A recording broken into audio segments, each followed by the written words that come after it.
Assalamualaikum warahmatullahi wabarakatuh. Eh, pada siang hari ini saya mohon izin kepada ibu-ibu pengurus dari KICI Sumatera Barat yang pada siang ini menugaskan kami ya untuk sharing berbagi informasi pada kita semua tentang hal-hal yang perlu kita ketahui. Baiklah, ibu-ibu, dalam acara meramu menjadikan Ramadan tambah ilmu, yang pertama-tama yang saya hormati Ketua Umum KICI Indonesia, Komunitas Ibu Cerdas Indonesia, yaitu Ibu Hajah Ratih Sanggarwati. Selanjutnya yang terhormat ibu-ibu Bijang KICI Pusat dan ibu-ibu Ketua KICI seluruh Indonesia, terutama untuk Sumatera Barat, Ibu kita Yuhilda Darwis. Ya, Assalamualaikum. Waalaikumsalam, selamat bergabung Ibu, terima kasih atas kesempatannya. Dan ibu-ibu pengurus dan anggota KICI yang berbahagia.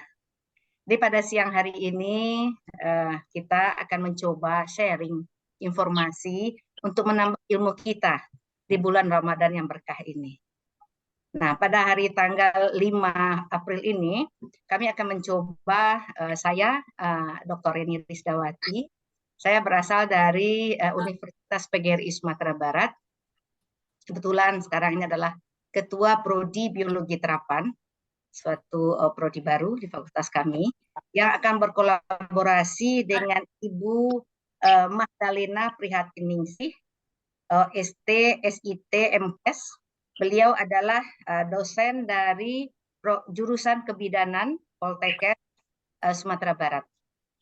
Jadi kami berdua, saya kebetulan berlatar belakang biologi, khususnya genetika, dan Ibu Magdalena adalah dosen yang dari riwayat beliau dari awal menjadi bidan desa sampai menjadi dosen di jurusan kebidanan Poltekkes Sumatera Barat. Ibu Magdalena ini dilahirkan di Jakarta pada tanggal 8 Mei 1993 dan latar belakang beliau juga beliau adalah salah seorang praktisi dan juga akademisi yang langsung terjun ke masyarakat mulai dari bidan desa. Ya, Ibu Magdalena ini panggilan kesayangan kami adalah Ibu Aci. Nah, jadi Ibu Aci ini mulai karir dari bidan desa, jadi sudah betul-betul banyak pengalaman melihat kondisi bagaimana wanita-wanita Indonesia kita ini. Sampai sekarang beliau juga menularkan ilmu pada mahasiswa di jurusan kebidanan. Baiklah, tema yang kita angkat pada siang hari ini, Ibu Ratih, salam kenal, selamat siang, yaitu sadar kesehatan reproduksi, waspadai kanker mulut rahim. Jadi mungkin saya yakin dari ibu-ibu yang hadir di sini banyak yang lebih ahli, ada yang dokter, tapi kita sharing informasi, mari berbagi pengalaman, sehingga nanti ada yang kita dapatkan dari kegiatan kita yang walaupun hanya 1 jam dalam pada hari ini, mudah-mudahan ada manfaatnya. Baik, Ibu Ratih, kami mohon izin telah mulai tadi, walaupun Ibu tadi juga sudah masuk, ini baru buka kamera. Jadi saya Reni dan Ibu Magdalena dari Padang, di bawah bimbingan dari Ibu Ketua kita, Ibu Yuhilda Darwis. Dilanjut. Oke, baik, silakan Ibu Magdalena bisa menyampaikan paparan mengenai kanker yang kita takutkan untuk semua perempuan. Silakan, Bu. Baik, terima kasih Bu Reni. Assalamualaikum warahmatullahi wabarakatuh. Terdengar suara saya, Bu? Baik, terima kasih yang sebesar-besarnya kepada Ibu Ratih Sanggarwati selaku Ketua Umum KICI yang telah memfasilitasi kita untuk bisa bertatap muka walaupun di dunia maya ya Bu ya. Dan terima kasih juga kepada Ibu Yuhilda Darwis sebagai selaku Ketua KICI Sumatera Barat yang Ya, juga memfasilitasi kita bertatap muka dengan ibu-ibu cerdas seluruh Indonesia. Berarti ini kancahnya nasional ya Bu Rati ya. Saya sungguh berbahagia dan merasa tersanjung bisa berbicara di forum nasional ini. Baik, mungkin sebelum kita mulai, saya perkenalannya sudah dimulai oleh Bu Reni tadi. Saya akan menyampaikan bahwa memang saya itu awalnya dari bidan yang berada di pedesaan yang jauh sekali Ibu. Itu kategorinya desa tertinggal dulu Ibu. Memang di sana tidak ada listrik, tidak ada pelayanan kesehatan, yang ada hanya saya sendiri sebagai seorang remaja yang baru diangkat menjadi seorang bidan. Nah, mungkin sudah banyak yang disampaikan. Salam perkenalan dari saya Ibu, saya Madalina Priatiningsih, panggilan Haji. Sehari-hari bekerja sebagai dosen di jurusan kebidanan Poltekkes Kemenkes Padang. Baik, untuk tidak memperpanjang waktu, saya akan share screen dulu.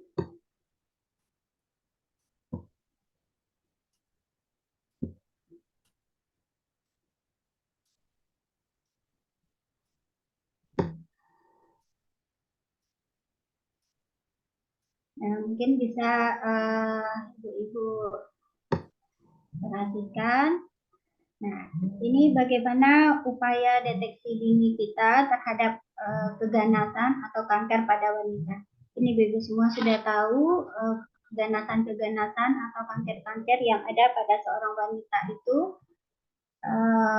cukup membawa dampak yang luar biasa bagi seorang wanita. Nah, kita lihat kesehatan seorang wanita itu penting untuk menjaga kesehatan reproduksinya, terutama di mana kesehatan reproduksi itu adalah bagian yang terpenting bagi seorang perempuan. Nah, kita lihat dulu problematika kondisi-kondisi kesehatan pada zaman sekarang dibandingkan zaman dahulu, di mana pola penyakit itu sudah mulai berubah seiring perubahan dengan zamannya, yaitu awalnya dari penyakit infeksi, sekarang sudah menjadi penyakit degeneratif. Kemudian penyakit jantung dan pembuluh darah serta kanker juga sangat meningkat pada akhir-akhir ini. Di mana problematika yang lainnya adalah biaya pengobatan yang mahal, yang tidak hanya mahal tapi juga menghabiskan mungkin harta benda apabila yang tidak diiringi dengan ada santunan dari sosial atau BPJS gitu ya Bu ya. Nah, kemudian perlunya kita upaya deteksi dini akan lebih baik untuk mengatasi problematika kesehatan reproduksi seorang perempuan tersebut. Nah, bila dilihat dari data ini ya, bahwa angka kejadian penyakit kepada seorang perempuan itu disampaikan bahwa ya penyakit kanker payudara itu menempati urutan pertama pada seorang perempuan itu. Nah, bila dilihat penyakit ini pada kasus barunya itu melebihi dari angka hampir mencapai 45% angka kematian, angka kejadian kasus baru ya Bu ya. Nah, di mana dari 45% angka kasus baru itu, angka kematiannya mencapai 12,6%. Jadi kanker payudara menempati urutan yang pertama pada seorang perempuan dan dilanjutkan dengan penyakit-penyakit lainnya, termasuk leher rahim, korpus uteri, ovarium, dan lain sebagainya.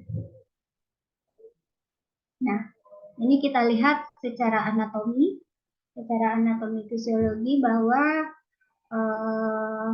sistem reproduksi perempuan itu ya Ibu ada tuba Fallopi. Tuba Fallopi ini adalah saluran yang menghubungkan antara uterus atau rahim dengan ovarium. atau tempat indung telur gitu ya Bu ya. Nah, kemudian ini ada ovarium, induk telurnya. Nah, di sini cervix kita. Cervix itu adalah bagian yang tersempit salurannya antara vagina dengan rahim. Nah, kejadian kanker mulut rahim itu sering terjadinya di bagian yang tersempit ini atau di mulut rahimnya. Nah, ini adalah anatomi fisiologis reproduksi para wanita. Nah, kita lanjut jenis kanker wanita yang tersering itu. Yang pertama adalah kanker payudara, yang kedua adalah kanker serviks, dan yang ketiga adalah kanker ovarium, kemudian kanker trofoblast. Nah, di antara keempat kanker yang ada ini, yang sering dihadapi oleh seorang wanita itu kanker payudara dan kanker serviks. Kanker ovarium angka kejadiannya tidak terlalu besar, dan kanker trofoblast juga begitu. Nah, dalam hal kondisi mungkin ada kanker ovarium dan kanker trofoblast, cuma angka kejadiannya tidak sebegitu dahsyat dan besar dibandingkan angka kejadian kanker payudara dan kanker serviks. Nah, kita masuk ke kanker serviks ini. Nah, dalam kanker serviks ini, seperti yang saya jelaskan tadi, bahwa di sini adalah rahim kita ibu-ibu. Nah, di sini serviks adalah bagian yang tersempit dari saluran antara vagina dan uterus. Nah, di sini biasanya tempat tumbuhnya sel-sel berkembang biaknya sel-sel kanker pada serviks seorang perempuan itu. Nah, ini serviks yang menandakan bahwa serviks itu saluran, tapi ini adalah mulut rahim. Tapi serviksnya itu di dalam ibu-ibu. Nah, jadi kalau serviksnya sudah bermasalah, dia akan terlihat oleh pemeriksaan inspekulo, terlihat memutih di depan mulut rahim tersebut. Nah, ini ya Bu ya. Nah, kita lihat penampang dari kanker serviks itu sendiri, bahwa ini adalah contoh-contoh gambar di mana kanker serviks itu terjadi. Nah, yang pertama, apabila dari hasil pemeriksaan IVA test, inspeksi visual asetatnya, nah itu terdapat memutih dan ada bercak merah. Nah, ini adalah bentuk-bentuk mulut rahim yang abnormal, yang bisa dikatakan terdiagnosa bahwa dia sudah mengalami kanker serviks atau kanker mulut rahim. Nah, dari data yang ada, terdapat 231.000 wanita setiap tahun meninggal akibat kanker serviks. Di antaranya 50% terjadi di negara berkembang. Nah, Indonesia juga termasuk negara berkembang, di mana 180.000 kasus baru tiap tahunnya akan ditemukan. Penyebab kematian utama kanker pada wanita itu adalah merupakan data kanker serviks itu adalah merupakan penyebab kematian utama. Kemudian pasien datang dalam keadaan stadium lanjut. Jadi pasien itu tiba-tiba datang sudah dalam keadaan kondisi sudah stadium lanjut. Karena apa? Karena kemungkinan pasien atau ibu-ibu tidak memeriksakan diri secara dini ke petugas kesehatan, hingga sudah menimbulkan suatu gejala atau kelainan, baru mereka datang, sehingga sudah terdeteksi merupakan sudah stadium lanjut.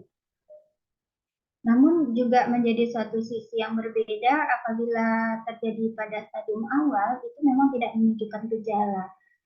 Perempuan-perempuan atau ibu-ibu itu merasa bahwa stadium awal itu hanya melihatkan gejala bahwa adanya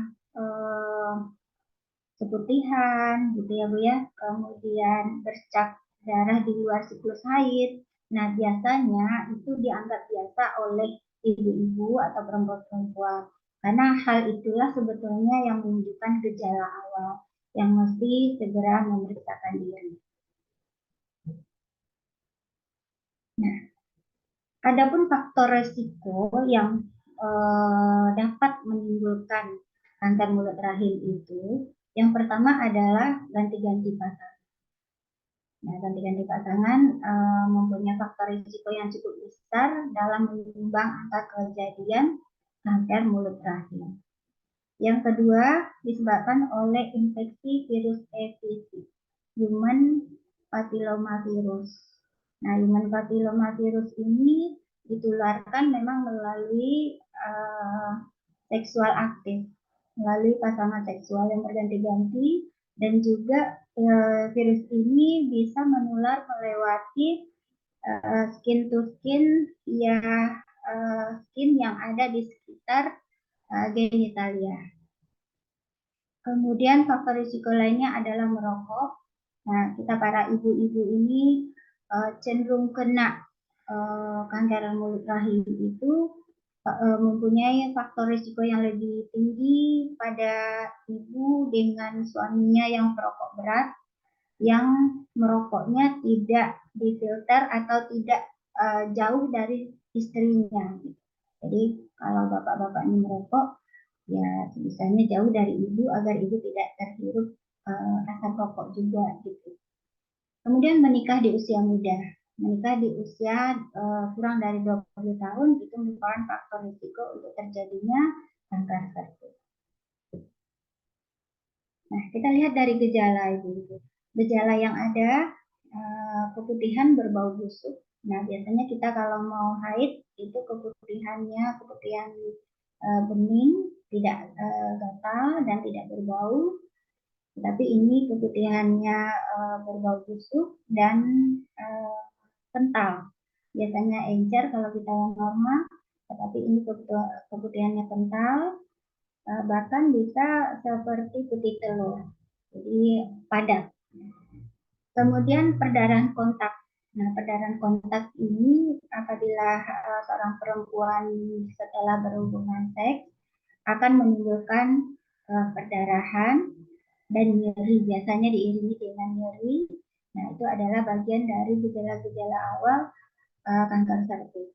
Dan yang ketiga adalah gejala akibat komplikasi lainnya. Nah, ini adalah stadium kanker cervix. Kita lihat dulu stadium 1. Kalau 0 itu tidak ada menimbulkan ini. Nah, stadium 1 atau stage 1.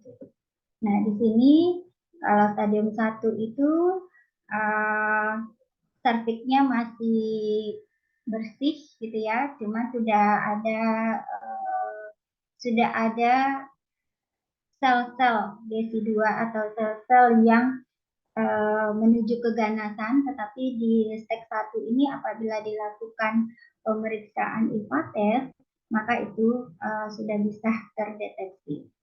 Nah, kemudian ini angka kejadian ininya ya, kejadian 5 tahunan cervical kehidupan ibunya itu 85% bagus gitu ya Bu ya. Nah, kemudian untuk step 2 atau stadium 2. Nah, pada stadium 2 ini kankernya sudah metastase ya Bu ya, sudah melebar ya ke dinding vagina ya. Nah, ini presentasenya itu kejadiannya 28% dan survival untuk kehidupan seorang wanita itu 65%. Nah, ini sepertiga vagina itu sudah dirambahnya gitu ya, Bu ya, sudah dikembangkan dari sel-sel kanker tersebut. Nah, kemudian untuk stadium 3, apabila seorang perempuan itu sudah terdeteksi stadium 3, nah itu sudah melebar ke panggul gitu. Jadi penyakitnya sudah melebar ke panggul dan sudah mengenai sepertiga dari vagina dan sudah sampai ke panggul. Nah, ini untuk ininya survival 5 tahun ke depannya itu kehidupannya itu 35%. Walaupun kehidupan itu tidak kita yang menentukannya ibu-ibu ya, tapi ini adalah bagian dari penelitian-penelitian terdahulu yang sudah meneliti tentang bagaimana seorang perempuan itu apabila sudah terdiagnosa kanker serviks stadium 3. Kemudian apabila terdeteksi stadium 4, nah itu sudah metastasenya sampai ke tempat bladder, ya. Bladder ini adalah kandung kemih, kemudian sudah sampai ke rektum penjalarannya dari sel kanker tersebut, sudah memenuhi ibu-ibu semuanya dan sudah sampai ke bladdernya atau ke kandung kemihnya dan sudah hinggap metastase ke bagian rektumnya. Nah, ini survival kehidupan seorang perempuan itu 7% lagi. Jadi kita memang tidak mengatakan bahwa ini ibunya akan meninggal, tidak, tapi ini survival kehidupan yang akan dilalui ibu itu hanya 7% saja. Jadi mudah-mudahan tidak ada ibu-ibu kita yang sampai ke stadium 4. Semoga stadium 1 sudah bisa terdeteksi dengan baik.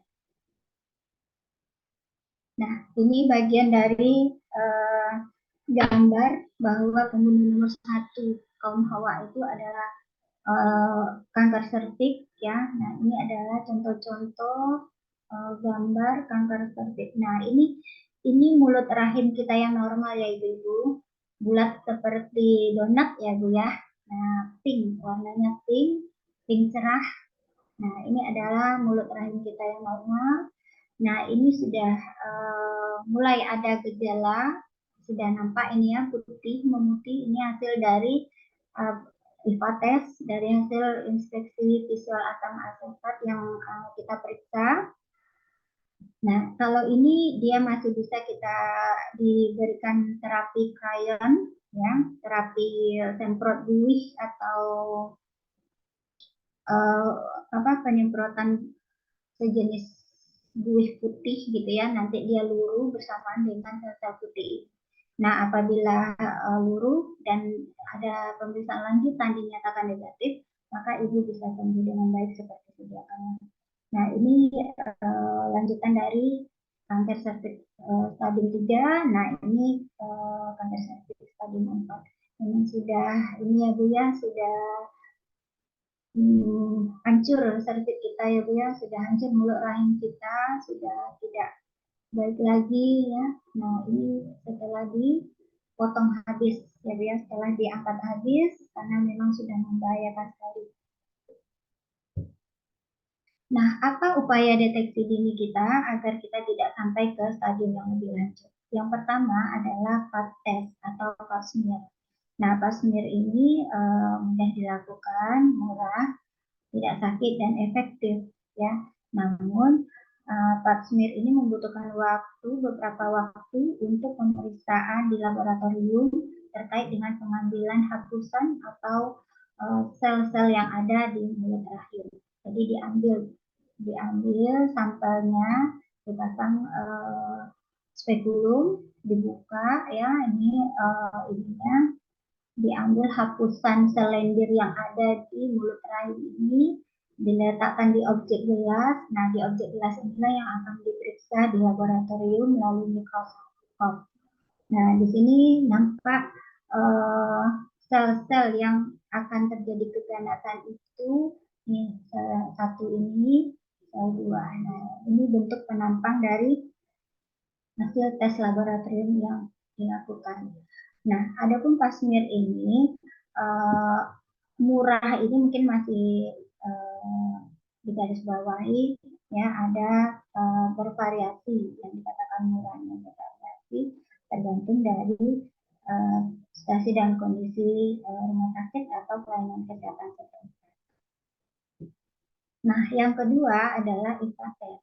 IVA test ini memang betul-betul murah, mudah dilakukan dan hasilnya cukup akurat. Nah, di sini juga menggunakan spekulum BB, spekulum SIM.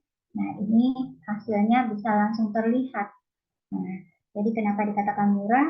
Biasanya ini kita melakukan di puskesmas atau di bidan yang sudah terlatih, yang sudah dilatih melakukan hal ini. Dan kalau kita di Padang itu biasanya pemeriksaan IVA test itu bisa melewati BPJS atau membayar secara pribadi Rp25.000. Nah, jadi itu sangat mudah dan akurat, langsung terlihat hasilnya dalam waktu 15 menit. Nah, ini menurut penelitian, kalau kita seringnya awal deteksi itu sebaiknya IPA tes dulu. Nanti kalau apabila ada ditemukan kecurigaan, baru kita lanjut ke pap smear. Biasanya begitu kita lakukan. Nah, menurut penelitian Sangkarayana dari Thailand, bahwa IPA tes itu adalah efektif, aman, praktis, dan murah, dan tidak invasif. Invasifnya itu tidak melukai, ya, tidak melukai dan mencederai hal-hal di sekitarnya, apakah robekan kulit rahim, apakah iritasi vagina, dan sebagainya. Nah, hal ini IPA tes juga bisa dilakukan oleh dokter, bidan, bahkan para medis yang sudah dilatih dengan baik. Nah, untuk tes IPA ini, ya, pertama kali diperkenalkan oleh Hinselman tahun 1925 dengan mengusap serviks yang telah dicelup asam asetat 3-5%. Dan kemudian secara ini sensitivitasnya, ya, 76-90%. Kemudian secara spesifitasnya 64-92%. Nah, di sini ada nilai predisposisi positifnya 23% dan nilai predisposisi negatifnya 85%. Jadi apabila keakuratan dilihat dari pap smear itu 88%. Nah, ini mungkin secara teknik pemeriksaan, mungkin ibu-ibu seringnya takut diperiksa. Takut karena apa? Mungkin takut campur malu, ya Bu ya, dibuka lagi dan dilihat lagi gitu ya Bu ya. Nah, jadi hilangkan ketakutan atau malu, sungkan membuka area sensitif, karena memang yang diperlihatkan itu memang area yang sangat sensitif. Tetapi insya Allah hal-hal itu adalah hal yang dijaga kerahasiaannya oleh petugas. Jadi ibu tidak perlu khawatir, apalagi segan, gitu ya Bu ya. Nah, kemudian kalau takut seandainya hasil pemeriksaannya ditemukan, nah mungkin ketakutan itu ibu kesampingkan dulu, karena lebih baik mendeteksinya secara dini dulu daripada sudah mungkin ketakutan itu ibu kesampingkan dulu, atau ibu minimalkan, tekankan dulu agar ibu bisa melaksanakannya. Mungkin di antara ibu-ibu yang ada di room Zoom ini sudah ada yang melakukan IPA tes. Sudah ya Bu? Nah, kemudian dipasang spekulum cocor bebek. Nah, spekulum cocor bebek ini memang ada tiap orang merasakan agak nyeri, tapi ibu jangan khawatir karena spekulum cocor bebek ini akan dicocokkan dengan ibu-ibu, ya, ada nomornya, ada mulai dari yang terkecil sampai yang terbesar. Jadi itu akan dicocokkan dengan kondisi area sensitif ibu masing-masing. Kemudian pakai lampu sorot, ya.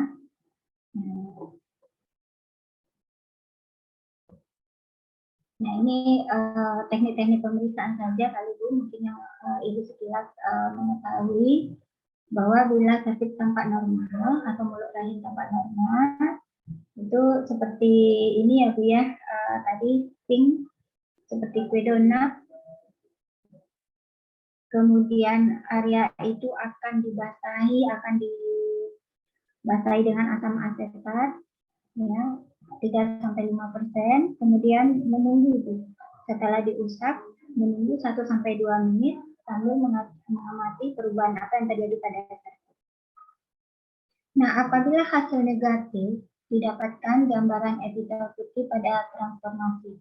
Jadi putihnya itu bukan putih menumpuk, tapi putihnya putih tipis ya Bu ya. Nah, itu dikatakan negatif. Tetapi kalau dikatakan positif, terdapat gambaran warna putih pada daerah transformasi putihnya menebal dan bergumpal-gumpal. Nah, itu dari hasil penglihatan secara kasat mata. Nah, ini kelebihan dari pemeriksaan IPA test, bisa dilihat hasilnya secara kasat mata, sementara pada pap smear harus melakukan pemeriksaan lanjutan di laboratorium. Nah, ini hasil pemeriksaan pandang langsung, Bu, yang bisa kita lihat melalui spekulum tadi. Nah, ini memang sudah stadium 4 itu, mulut rahimnya sudah banyak bercak putih, ada bahkan sudah menguning. Ini menguning ibaratnya sudah berkarat gitu ya, Bu ya. Nah, kemudian dan lubang dari septic atau saluran tadi itu sudah menutup, gitu. Sudah tertutup oleh sel epitel-epitel yang kebanyakan tadi, dan sudah tidak seperti donat lagi, sudah menggelembung-gelembung nggak karuan gitu sepertinya.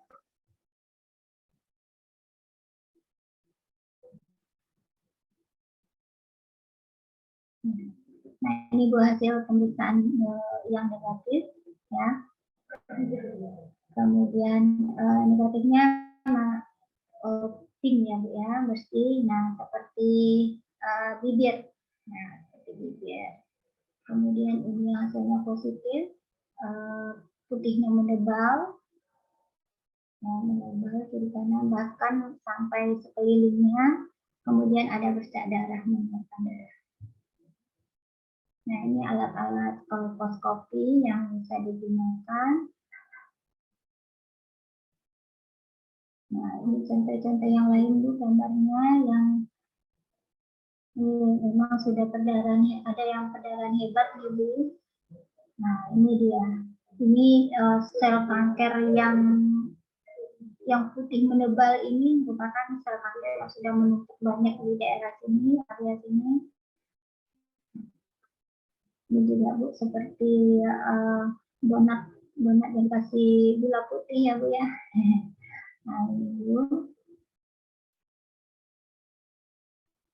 Nah, kemudian karena tadi penyebabnya adalah virus HPV, human papilloma virus, maka ada sekarang vaksin untuk pencegahannya, ya. Nah, ini pemberian krioterapi apabila ibu sudah dinyatakan betul ada kecurigaan, ada memutih, maka ibu akan dikrioterapi. Nah, ini kita kemarin melakukan pengabdian masyarakat kepada ibu-ibu, termasuk dalam pemeriksaan pemeriksaan paten. Di antara pengabdian masyarakat yang kita lakukan, kita temui 2 orang ibu kecurigaan terhadap kanker mulut rahim, dan sekarang sedang kita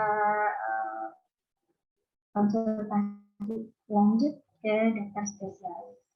Mungkin itu saja dari ini yang bisa disampaikan seputar dengan pemeriksaan dan kanker serviks. Atau kalau masih ada waktu kita lanjut penyakit payudara, Bu ini silakan dikembalikan kepada Ibu moderator. Terima kasih. Baik, terima kasih. Iya, Bu Aci, ibu-ibu semua. Sebagai moderator ini karena baru pertama kali ikut dalam kegiatan KICI ini, kita mohon maaf pada Ibu Ratih. Ya, sebelum kita diskusi mungkin ada di chat sudah ada beberapa pertanyaan daripada narasumber. Kita mintakan pada Ibu Ratih sebagai Ketua KICI Indonesia. Silakan Ibu, mohon masukan arahan kepada kami semua agar kegiatan kita ini bisa lebih bermanfaat. Silakan, Bu.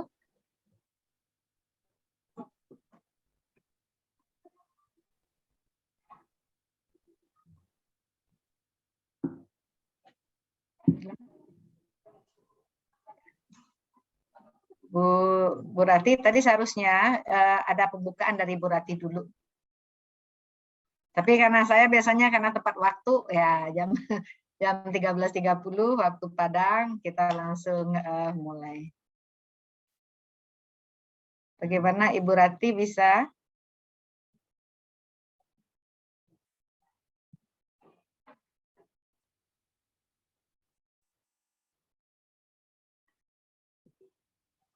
Kita tunggu sebentar Bu Ratihnya. Iya, terima kasih. Assalamualaikum. Terima kasih. Assalamualaikum warahmatullahi wabarakatuh. Waalaikumsalam. Terima kasih atas kehadirannya pada acara meramu episode 17. Terima kasih kepada Ibu Moderator, Ibu Dr. Reni Risdawati MSI. Terima kasih juga kepada Ibu Mahdalena Prihatiningsih atas waktunya dan sharing ilmunya pada kali ini. Terima kasih juga kepada seluruh wilayah dan daerah yang hadir. Saya tidak bisa sebutkan satu persatu. Kemudian juga ketua bidang yang hadir juga, para wasekjen juga yang hadir. Terima kasih. Mudah-mudahan acara ini menjadikan bermanfaat bagi kita semuanya. Terima kasih juga kepada Kici Sumbar yang telah mempersembahkan acara ini. Terima kasih. Wassalamualaikum warahmatullahi wabarakatuh. Selamat menikmati meramu pada episode 17 ini. Terima kasih.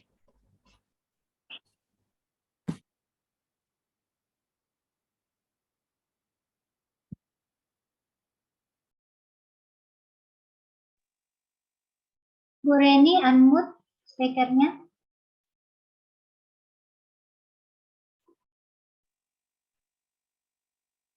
Ya, baik. Terima kasih ya Bu Rati atas kesempatannya.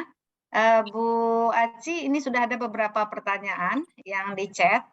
Bisa Bu Aci lihat. Yang ini bagaimana cara pencegahan praktis dan mudah terkait dengan hal ini biar tidak kena kanker serviks. Nah, jadi mungkin ada trik-trik dari pengalaman Ibu Aci selama ini bagaimana kita mencegah kanker serviks ini, ya, yang praktis, yang aman, Bu. Ya. Silakan, Bu. Baik, terima kasih Bu Reni. Izin Bu Moderator, ada 3 pertanyaan ya sekaligus. Ya, oh bukan satu-satu. Ya, baik. Ya, baik, terima kasih Bu Reni, terima kasih Ibu yang bertanya pada Ibu apa nih, Ibu KM ya? Bu Nona, Bu. Oh, Bu Nona dari Maluku Utara. Ya, Bu Nona dari Maluku Utara. Pertanyaannya bagus sekali, bagaimana kita mengupayakan secara praktis agar kita tidak mendapat penyakit kanker rahim ini. Baik Bu, sebelumnya kita mesti mengetahui dulu bahwa kebersihan area sensitif kita, kebersihan area genitalia kita itu mesti diperhatikan. Kemudian yang kedua, kita tidak memakai atau berganti-ganti pakaian dalam atau meminjam sesuatu barang yang bukan milik kita. Kemudian area sensitif kita dalam kondisi kering, jadi tidak lembab, tidak basah, karena virus papiloma ini itu seringnya ada pada daerah lembab, pada daerah yang sebetulnya di area vagina kita itu ada bermacam-macam bakteri ya Bu ya. Nah, tetapi mereka dalam kondisi normal-normal saja dan kondisi tidur lah gitu istilahnya ya Bu ya. Nah, ketika dalam kondisi basah, lembab yang berkepanjangan, maka mereka bangun. Maka mereka akan merasa terusik gitu. Nah, jadi sebaiknya untuk praktis sederhananya kita jaga area sensitif kita dalam kondisi kering, tidak lembab, dan tidak memakai atau bergantian memakai alat pakaian dalam dengan orang lain atau dengan saudara atau siapa, dan sebisanya pakaian dalam itu disetrika Ibu agar seluruh kuman yang waktu kita menjemur pakaian itu tidak menempel atau tidak debu-debunya gitu. Kemudian yang kedua, tidak berganti pasangan. Itu jelas ya Bu ya, kita suami istri tidak ada ganti-ganti pasangan, mungkin tanda petiknya saja gitu. Nah, jadi yang lebih cenderung terkena itu yang berganti pasangan. Gitu. Baik, Bu Aci, ini berhubungan juga dengan pertanyaan pertama dalam menjaga kekeringan atau kebersihan dari area sensitif kita. Nah, kalau ibu-ibu ini yang bertanya dari pagi sampai sore bahkan sampai malam bekerja dan pakai carefree, istilah carefree itu sebaiknya nggak sempat dia ganti underwear-nya. Nah, apa yang harus kita lakukan? Apa carefree-nya kita ganti atau memang harus gitu loh? Pokoknya sekali sekian jam kita harus ganti atau bagaimana? Silakan Bu. Ya, baik, terima kasih Bu. Nah, Enggak, untuk maksudnya gini Bu Moderator, izin apa pengaruhnya? Karena biasanya Ya. kan tentu saya juga pemakai nih. Jadi Ya. pengaruh tidak untuk di daerah sensitif untuk Ya. pemakaian carefree, carefree, Pentyliner, iya. Nah, pentyliner-nya, ya. Silakan Bu. Baik Bu. Untuk pentyliner-nya Bu, sekarang kita tidak tahu persis pentyliner itu terbuat dari apa. Kebanyakan kan terbuat dari kapas sintetis ya Bu ya. Nah, kapas sintetis itu kan banyak yang mungkin kita tidak tahu apakah itu steril atau non steril gitu ya Bu ya. Nah, jadi kondisi area sensitif kita itu ketika kalau kapasnya steril, nah mungkin steril dari pabriknya, tetapi ketika kita membuka segel, tangan kita tidak bersih, tangan kita tidak ini, sehingga terkontaminasi pentyliner yang tadinya bersih, tadinya steril, jadinya tidak steril. Nah, kita letakkan di celana kita. Nah, mungkin pentilinernya steril, tapi celana kita sudah seharian lembab, kena keringat, gitu ya, dan lain sebagainya. Nah, itu adalah dua sisi yang sangat berbeda. Pentilinernya baik, tapi celana dalamnya lembab. Kemudian cara membuka. Dan yang ketiga, sebaiknya ketika Ibu buang air kecil, Ibu lap dengan tisu, ya, agar areanya tetap kering dan tidak lembab. Dan setiap pipis atau setiap PAK itu ganti pentyliner. Gitu Ibu. Baik, bagaimana? Berarti masih tetap aman ya Bu? Karena menurut saya kalau tidak aman ya nggak mungkin mereka jual di toko dan beredar di Indonesia dong. Nah ini yang harus dikasih edukasi ke kita karena kita mikirnya praktis, kita pakai itu aja. Gitu. Berarti mungkin pada saatnya mau pipis atau apa, kita tinggal ganti pentilinernya doang. Iya betul Bu. Ya. Oke Bu ya, jadi berarti walaupun dijual di steril, cuma karena sudah lama kita pakai beberapa jam, kemudian caranya kata Bu Aci tadi, itu bisa saja terkontaminasi. Nah, yang ketiga Bu, apa penyebab terjadinya kanker ovarium dan apa saja tanda-tandanya bila seseorang mengidap kanker ovarium dan apakah masih bisa hamil? Ini. Izin Bu Moderator, saya tinggal satu pap smear-nya dalam setahun itu bisanya berapa? Oh iya, berapa kali? Oh iya. Baik, saya jawab yang pertama dulu ya Bu ya. Nah, untuk yang pap smear itu kalau IVA-T saja, kalau rentang jarak pemeriksaannya 3-5 tahun Bu. Kalau waktu 3 saat, misalnya sekarang kita periksa, ternyata kita negatif, ya udah berarti 3 tahun ke depan kita periksa lagi. Nah, begitu juga dengan pap smear Bu. Pap smear itu adalah pemeriksaan lanjutan ketika hasil IVA-tes mencurigakan. Jadi kalau IVA-tes tidak mencurigakan, ya pap smear tidak dilakukan. Kemudian pertanyaan yang kedua terkait tentang apa tadi Bu Reni? Penyebab terjadinya kanker ovarium. Ya, penyebab tanda. Ya, penyebab terjadinya kanker ovarium. Nah, kanker itu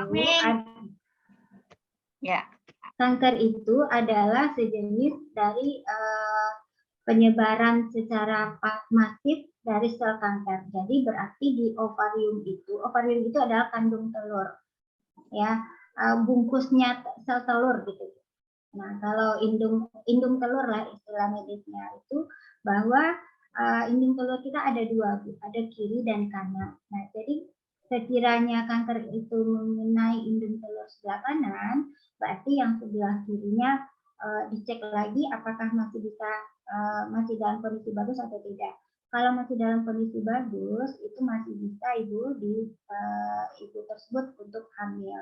Tetapi kalau kedua-duanya sudah dikenai oleh kanker itu, maka kankernya diobati dulu, dan seberapa persen tinggal lagi sel telur yang sehat di dalam indung telur tersebut. Mungkin ada pemeriksaan-pemeriksaan lanjutan. Begitu Ibu. Dan mengenai gejalanya, gejala kanker itu pada ininya hampir sama Ibu-Ibu, perdarahan di luar siklus. Kita tidak sedang haid tetapi kita mengalami perdarahan. Kita tidak sedang masa subur tapi lendir cervix kita berlebih dan berbau serta menggumpal. Nah, itu salah satu dari gejala awal yang akan ditemui. Nah, kemudian nyeri perut bagian bawah. Nah, nyeri perut bagian bawah ini memang hampir sama nyeri perutnya dengan kita kolik atau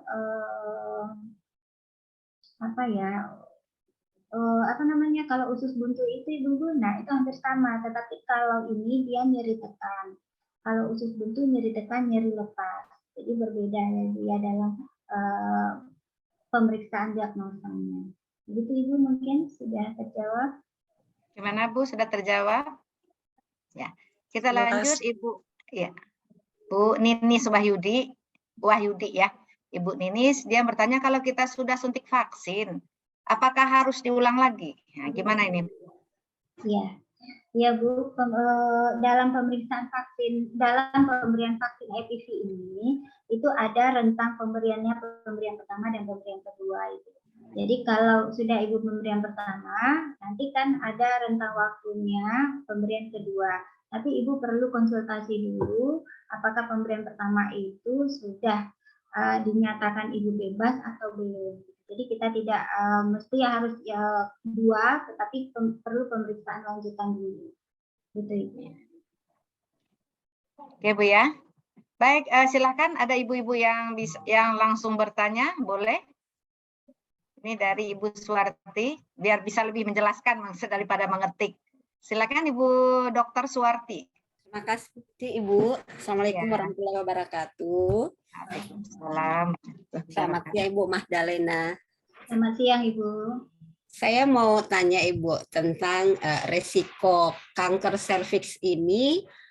Apakah mana yang lebih berisiko, orang yang berumah tangga, yang sudah berumah tangga dan melahirkan, orang yang sudah berumah tangga tapi tidak melahirkan, atau orang yang memang sama sekali tidak berumah tangga dan tidak melahirkan? Maksudnya resikonya lebih apa Ibu, atau sama aja? Kedua yang saya mau tanya, saya pernah di operasi sesar ya namanya, karena waktu itu saya hamil sampai 5 bulan, cuma ada miom menempel di tuba saya. Jadi bersama dengan calon bayi ya waktu itu. Saya operasi sesar, operasi apa ya namanya Ibu. Terus tuba saya di sebelah kiri itu sudah diangkat, istilahnya sudah dipotong lah, tidak berfungsi lagi bersama dengan miom itu, dengan calon bayi itu. Pertanyaan saya, dengan umur saya yang sudah ke 46 ini, apakah masih ada kemungkinan berapa persen untuk bisa hamil dengan satu tuba saja sebelah kanan?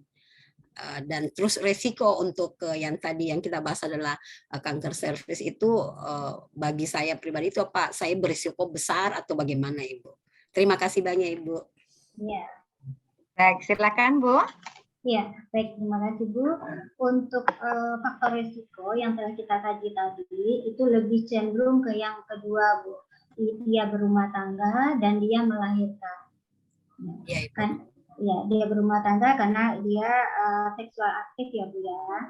Kemudian melahirkan adalah bagian dari sering traumanya cervix atau sering traumanya mulut rahim itu Bu. Dengan trauma-trauma yang ada saat kepala lahir, saat pertemuan persalinan yang tidak bersih, yang tidak steril, yang tidak aman, nah itu adalah menyumbang faktor risiko untuk terjadinya hal ini. Iya. Nah, kemudian yang kedua, untuk kanker ovarium yang Ibu sudah diangkat ya Bu ya, sudah dipotong. Saya miom Ibu, dulu kemarin miom. Oh miom. Iya, ya. miom. Miom Ibu sudah sampai ke tuba ya Bu ya? Iya, sudah potong tubanya sebelah kiri saya. Ya, berarti miom ibu sudah cukup besar ya Bu ya, sehingga menjalar ke Di bakso, ya. Iya, sebesar bakso itu diameternya udah lebih dari 5 cm. Nah, memang tindakan dokter harus salah satunya adalah memotong tuba ibu sebelah kiri. Nah, untuk persentase kehamilan ibu itu 50-50 Bu. 50% bisa ibu hamil lagi, apalagi ibu dengan usia 46, ibu haidnya masih teratur kan? Iya, masih teratur. Ya, ibu haidnya masih teratur. Nah, haid itu kan ada 2 juga Bu, ada ovulatoir dan anovulatoir. Kalau ovulatoir berarti ovulasi ibu itu, loncatan sel telur ibu itu masih ada. Dan anovulatoir berarti loncatan sel telur ibu tidak ada. Ibu hanya pengelupasan dinding endometrium saja, dinding rahim saja haid ibu itu. Tapi tidak ada sel telurnya. Nah, dimungkinkan dengan satu itu, kalau kondisi indung telur ibu itu masih sehat, dalam pemeriksaan USG-nya masih sehat Bu, insya Allah sel telur ibu di dalamnya juga masih sehat dan ibu berkontribusi bisa hamil kembali 50-50. Kalau Ibu, kalau pilihan untuk bayi tabung, yang mana lebih aman di umur saya Ibu dengan resiko hamil alami dengan bayi tabung gitu Ibu? Saya tetap virgin gitu Ibu. Mungkin bukan virgin sih bukan ya. Tabung gitu. Sudah tidak virgin sih Ibu maksudnya. Apakah lebih bagus saya memilih solusi bayi tabung atau hamil alami di umur saya dan kondisi satu tuba itu Ibu? Iya. Untuk bayi tabung Ibu, bayi tabung itu kan sel telur yang diambil.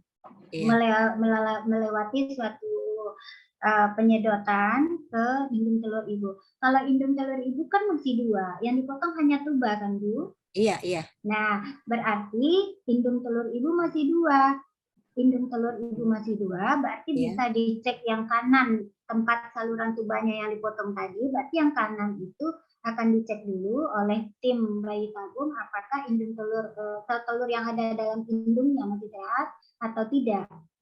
Oh iya. Karena dia tidak keluar kan Bu, tidak berarti. Nah, kalau masih sehat itu masih bisa ibu program bayi tabung. Hanya saja ya Bu ya, saya garis bawahi, ibu sudah 46 itu hormon estrogennya sudah mulai menurun. Iya. Nah, resiko untuk katakanlah sel telur ibu masih bagus dan sudah dipertemukan dengan sel sperma dalam tabung, misalnya gitu ya Bu ya. Nah, tetapi saat menanamkan di rahim ibu itu mempunyai kendala Bu. Kenapa? Hormon estrogen kita di atas 45 itu sudah sangat menurun drastis. Sehingga kalaupun nanti tertanam, tapi nempelnya tidak kuat Ibu. Tidak berpengaruh obat-obat untuk menambah itu estrogen itu atau makanan Ibu enggak lagi. Ini alami ya Ibu ya? Iya, ini dalam kondisi alami Bu. Iya Ibu, makasih. Iya. Makasih banyak. Kalau penambahan hormon itu berakibat lagi nanti Bu. Oh karena, iya. Penambahan hormon yang di luar batas ini juga akan berpengaruh terhadap tubuh kita. Siap. Gitu, Ibu. Siap. Ya, makasih banyak Ibu. Iya. Gimana Bu? Mudah-mudahan sudah Ibu Dr. Neni, makasih banyak. Iya, kita akan berbagi informasi. Baik, silakan ibu-ibu, masih ada yang lain yang mau ditanyakan? Kami persilakan. Izin bertanya. Ya, silakan. Mungkin lebih baik langsung supaya lebih berceritanya lebih enjoy begitu daripada tulis. Silakan Bu. Ya. Baik, terima kasih Ibu Reni. Ya. Saya dari Kalimantan Timur, usia 52 hampir 53. Tapi sudah menopause kayaknya ya, tidak haid lagi. Apakah masih ada kemungkinan untuk terkena kanker serviks? Karena tahun lalu saya ada periksa, waktu itu ada program dari organisasi wanita gitu ya, periksa IVA dan juga kanker payudara. Lalu beliau bilang, oh aman nih gitu. Dok, perlu nggak tahun depan saya periksa lagi? Oh nggak usah, sudah aman itu, katanya begitu ya. Jadi apakah betul seperti itu untuk meyakinkan? Nah kemudian saya juga penasaran apakah secepat apa perkembangan kanker serviks ini dari stadium 1, kedua, ketiga gitu ya. Karena ada teman saya yang hanya baru bulan ini baru menyadari sementara kondisi beliau sangat sehat gitu ya, dan selalu bertemu dengan saya. Tiba-tiba beliau harus keluar kota. Dan beliau terus terang, beliau juga baru kaget katanya ternyata beliau sudah stadium 3 gitu. Dan beliau intens berobat ke Surabaya. Nah, secepat itukah gitu ya dari stadium 2 ke 3 sehingga kok sudah stadium 3 tiba-tiba ketika periksa baru sadar dengan kondisi sehat betul, tiba-tiba sudah stadium 3, Dok. Kayaknya jadi khawatir ya jadi para perempuan ini. Terima kasih penjelasannya Ibu Dokter. Ya, baik. Terima kasih Ibu. Bu Aci ada 2 ini. Kalau menopause kita kemungkinan akan kena juga nggak? Kemudian mungkin kecepatan ketahuannya kok tiba-tiba udah stadium 3. Silakan Bu jawabannya. Iya, baik Bu Reni, Bu yang dari Kalimantan ya, Ibu. Untuk seusia Ibu 53 itu bukan berarti sudah terbebas ya Bu ya. Karena semakin tinggi usianya, rentang dari usia terkenanya kanker mulut rahim itu adalah usia 30 sampai 59. Nah, jadi ini adalah rentang-rentang usia yang berpotensi dan yang berisiko untuk terjadinya kanker mulut rahim. Itu yang pertama. Yang kedua dari segi kita masih punya suami Ibu. Nah, tentu kita masih melakukan seksual aktif.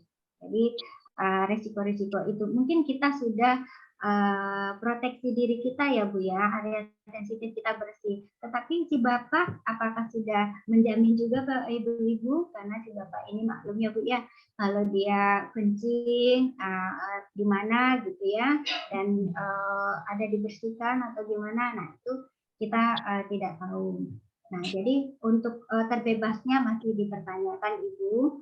Kemudian kalau Ibu sudah diperiksa, dari hasil pemeriksaan Ibu negatif, nah untuk 3 tahun ke depan aja Ibu periksa kembali. Jadi tadi rentang pemeriksaannya 3 sampai 5 tahun Bu, apabila Ibu sudah dinyatakan negatif, hari ini misalnya, nah Ibu tunggu saja 3 sampai 5 tahun ke depan Ibu periksa cek kembali. Ini untuk jawaban yang pertama ya Bu ya. Nah kemudian pertanyaan yang kedua, tentang apa tadi Bu Reni? Tentang ini ya. Mikrofon Bu Reni nggak dengar.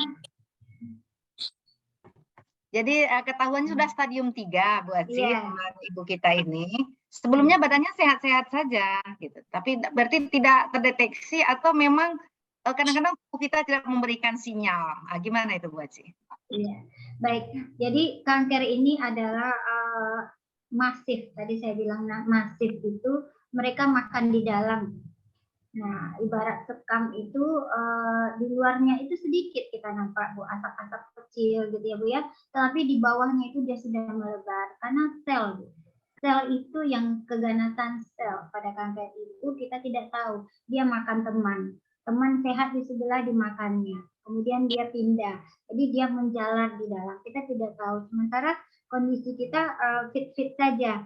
Nah, mungkin suatu sisi positifnya, biasanya seorang yang sudah terdeteksi kanker, nah itu down dia, kepikiran yang ini, kepikiran itu, sehingga membuat daya tahan tubuhnya rendah, menurun.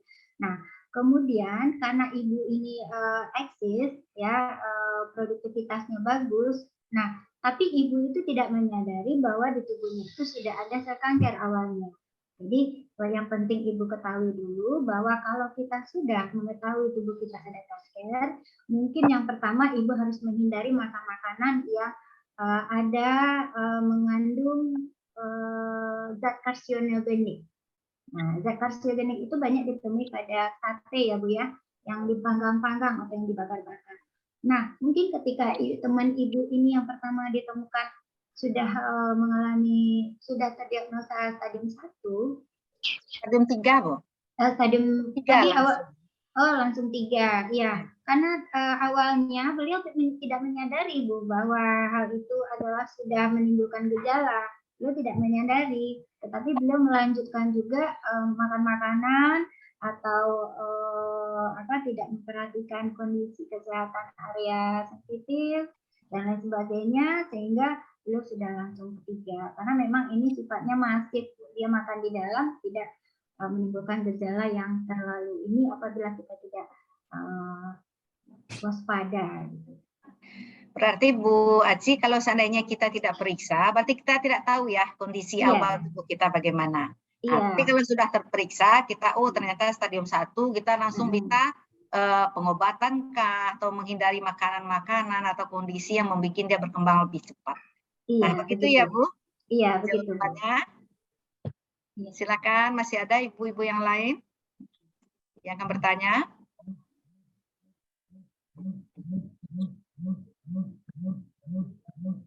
Bagaimana Bu Yuhilda? Ya, silakan. Ya,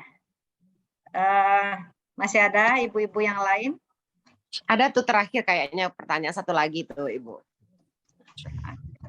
Assalamualaikum Bu. Ya, bisa langsung, Ibu silakan. Mohon maaf Bu, saya hadir di off kamera lagi setir. Oh begitu. Nggak apa-apa, lanjut. Nah, nggak apa-apa, suara aja Bu. Silakan. Iya, mohon izin Bu. Jadi gini, saya kemarin ada ibu pimpinan kami, mantan Kapolda Jambi. Jadi 2 minggu yang lalu meninggal. Dia sama kanker seperti ini, kanker serviks ya. Tapi waktu sudah lama, tapi dinyatakan dokter sudah clear. Nah, tiba-tiba 3 minggu lah yang lalu masuk rumah sakit, dicek itu dia katanya nggak bisa bangun, terus diperiksa sama dokter. Nah, selama pengobatan itu dikasihlah obat saraf, tapi tidak terdeteksi kanker itu. Nah, pada detik terakhir dicek ulang, itu ternyata sudah menyebar ke punggung semua, tuh udah rata habis gitu. Jadi udah nggak tertolong lagi. Nah, kami ingin tanyakan sejauh mana sih Bu clear-nya kanker itu? Kok bisa dia dokter menyatakan bahwa dia saraf kejepit gitu, misalnya karena dia tidak bisa bangun, jadi menyerang tulang punggungnya, di scan itu dia saraf gitu loh. Jadi selama pengobatan tuh dikasih obat saraf, bukan obat kanker. Nah, ternyata baru ketahuannya pas sudah mendekati meninggal itu, ternyata kanker itu sudah menyebar lah di punggung gitu. Mohon izin Bu, mohon pencerahannya, mungkin kami yang tidak banyak tahu tentang itu. Ya, oke. Terima kasih Bu. Ya Bu Aci, silahkan. Jadi yang clear itu apakah betul-betul clear atau memang masih ada dia diam-diam bersembunyi? Gitu. Silakan Bu. Iya, baik. Terima kasih Bu Reni. Pengalaman Ibu yang dari Jambi, nah itu mungkin yang pertama yang perlu diketahui dulu ketika kita ke dokter untuk konsultasi. Nah, mungkin kita perlu second opinion. Second opinion itu adalah tidak konsultasi pada satu dokter. Nah, apalagi dengan gejala yang saya sebutkan tadi, gejalanya itu adalah nyeri perut dan menjalar ke punggung. Nah, itu memang terkesannya ada 2 diagnosa di situ Ibu. Ada bisa juga saraf terjepit, ada juga dengan usus buntu tadi ya Bu ya saya jelaskan. Nah, sebaiknya kalau sekiranya ibu-ibu yang ada di room Zoom ini menemui gejala seperti itu, sebaiknya Ibu second opinion saja. Nah, second opinion yang saya maksud itu tidak konsultasi pada satu dokter. Cari dokter yang lainnya yang bisa memeriksa betul-betul atau memeriksa secara keseluruhan. Ya. Nah, terutama apabila nyeri perut. Nyeri perut itu perlunya di USG.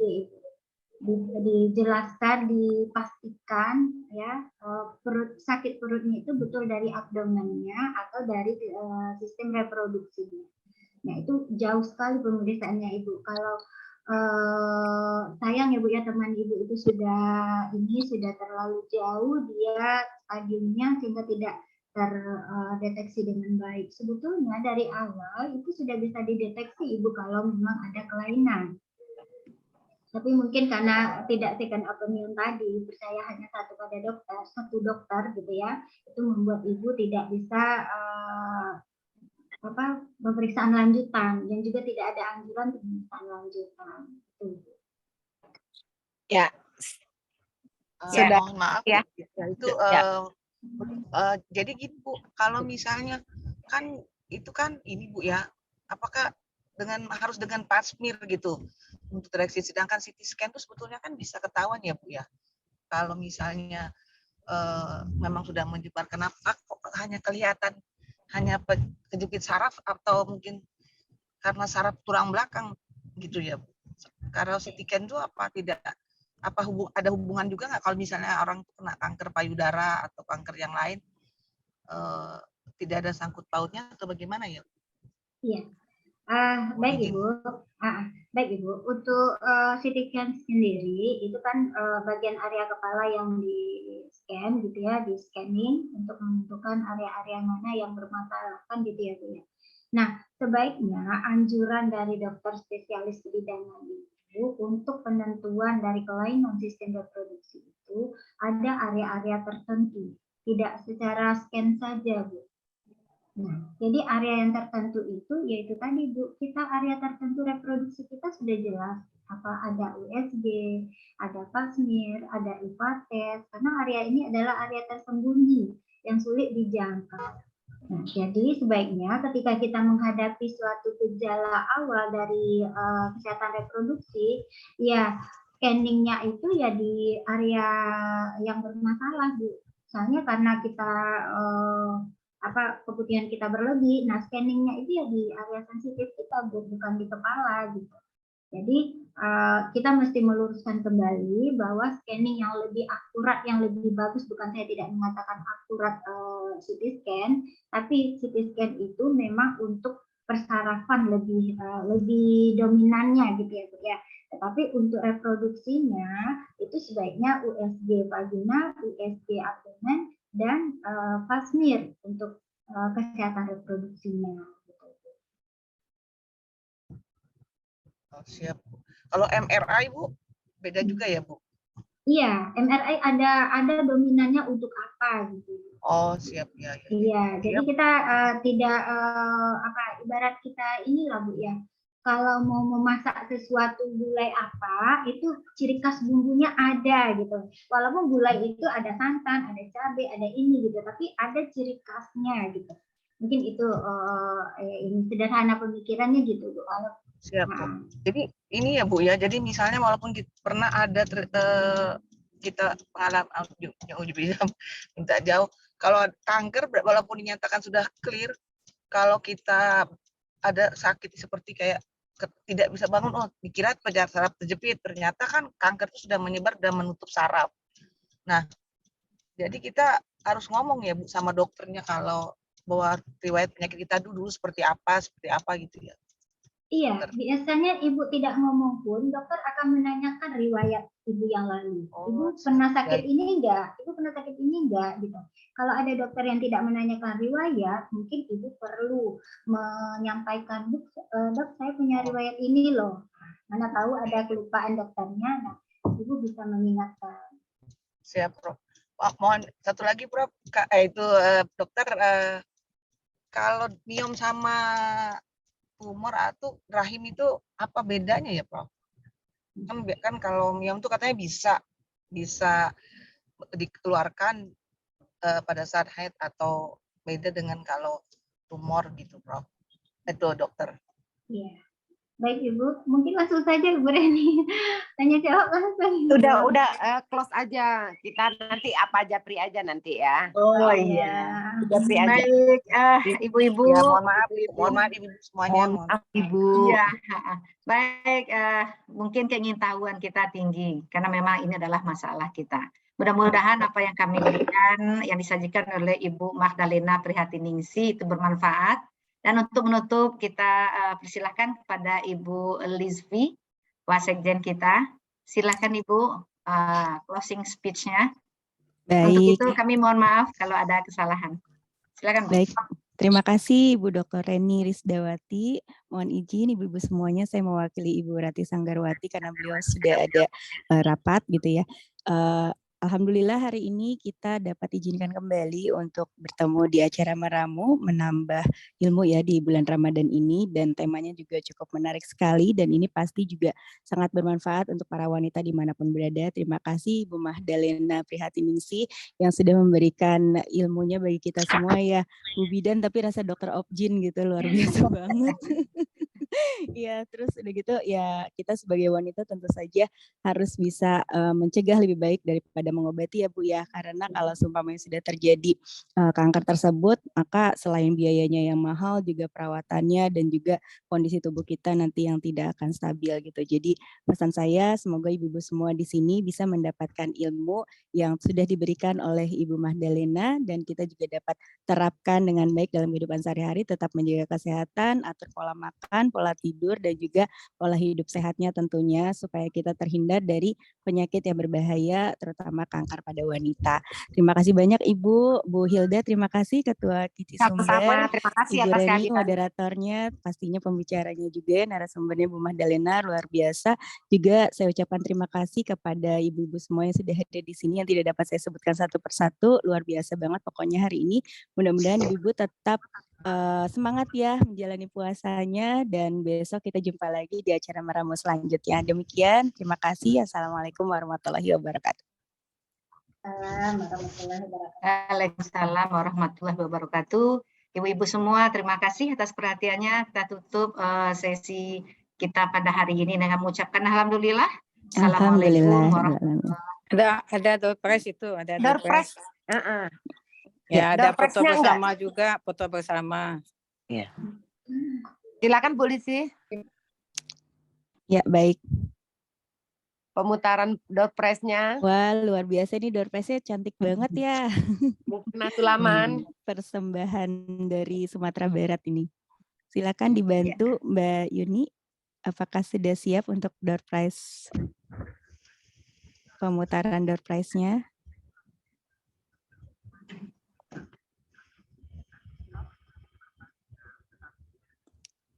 Oke, spin-nya sudah siap kah? Sebentar saya cek dulu.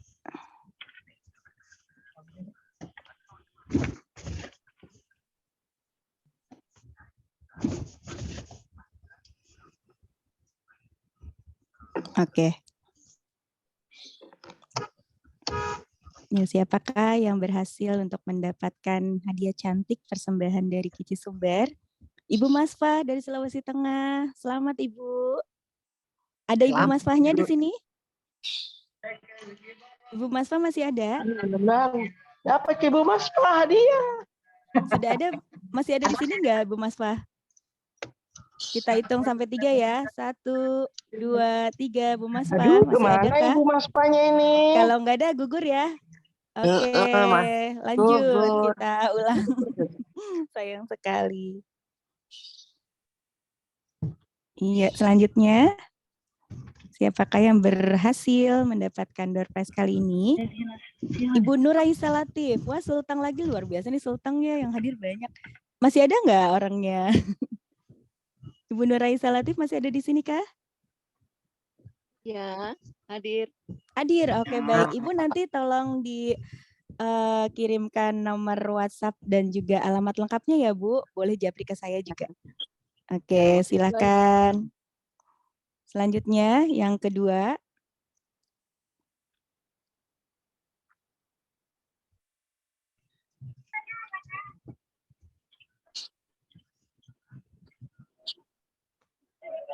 Xiaomi, siapa nih Xiaomi? Namanya siapa? Ibu Xiaomi siapa ya? Siapa itu? Halo, halo. Kalau nggak ada, kita ganti yang lain ya Bu ya. Oke.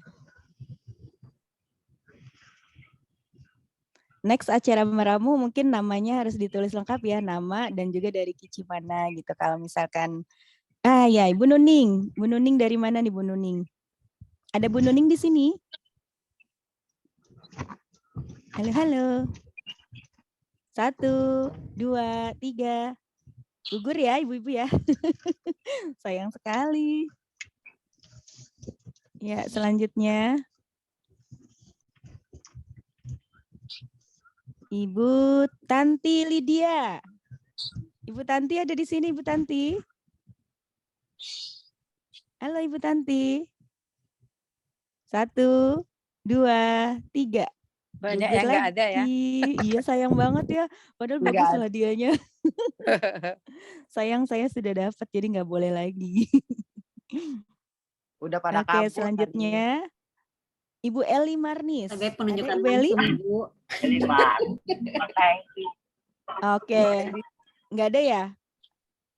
Oke, kalau gitu biar cepat. Tadi yang nanya siapa ya, Bu? Ada Bu, ada Bu. Oh, ada. Oke, siap. Ada. Tinggal satu Hampir, lagi. Ibu, hampir. Hampir aja. Ibu tolong dikirim nomor WhatsApp dan nomor alamat lengkapnya ya, Bu. Ya Bu, ya Bu. Terima kasih. Lanjut. Sama Ibu. Satu lagi ya, Bu ya. Oh, udah ya? Kayaknya tadi baru 2, yang satu gugur Baru ya? satu, Baru Lisri. Baru satu, Bu. Baru Satu 2. lagi. 2. Kan Udah yang tadi 2. nggak ada, yang Tinggal dari satu Kavi, lagi. dari Sultan nggak ada. Ada satu Ada dari tadi ada. Yang Sultan 1 nggak ada, satunya ada. Irea Kadir, ada nggak? Siapa tuh? Dari mana tuh? Ibu Irea Kadir ada di sini kah? 1, 2, 3, gugur. Oke, lanjut. Ini Ibu Adau bertanya di chat. Namanya dia sepertinya tidak ada di screen. Masa? Coba lihat. Bu Ada udah pernah dapat belum ya? Ibu Dr. Suwarti juga enggak ada deh kayaknya, Ibu. Ibu Nona Malut. Ibu Nona ada, Bu Nona? Ada, Ibu Nona ada. Alhamdulillah. Alhamdulillah. rezeki ya, Bu Nona ya. Oke, terima kasih. Ya, foto bersama lagi. Yuk, ibu-ibu silakan buka videonya. Saya Ninis, saya nggak pakai itu. Jadi Siap, Mbak Dinis. Mbak Yuni sudah siap untuk foto? Oke. Hitung ya ibu-ibu ya. Coba saya coba dari sini. 1, 2, 3. Oke. Slide berikutnya. Yang mau buka video silakan. 1, 2, 3. Cetek. Oke. berikutnya ya Ibu-Ibu. Oke, untuk slide selanjutnya. 1, 2, 3. Oke, Ibu-Ibu. Oke, sudah selesai ya Mbak Yuni ya. Baik, silakan saya kembalikan kepada Ibu Reni. Silakan Bu Reni ditutup acaranya. Sudah. Baik, ibu-ibu semua, berakhir sudah acara kita pada siang hari ini. Kami mohon maaf sebagai penyelenggara kalau ada kesalahan. Dan terima kasih, semoga bermanfaat menjadi amal jariah bagi kita. Sekali lagi, kita mengucapkan Alhamdulillah. Assalamualaikum warahmatullahi wabarakatuh. Waalaikumsalam warahmatullahi wabarakatuh. Terima kasih Bu-Ibu. Ya, Bu Lipsi. Sampai jumpa besok. Ya, Assalamualaikum. insya Allah. Waalaikumsalam.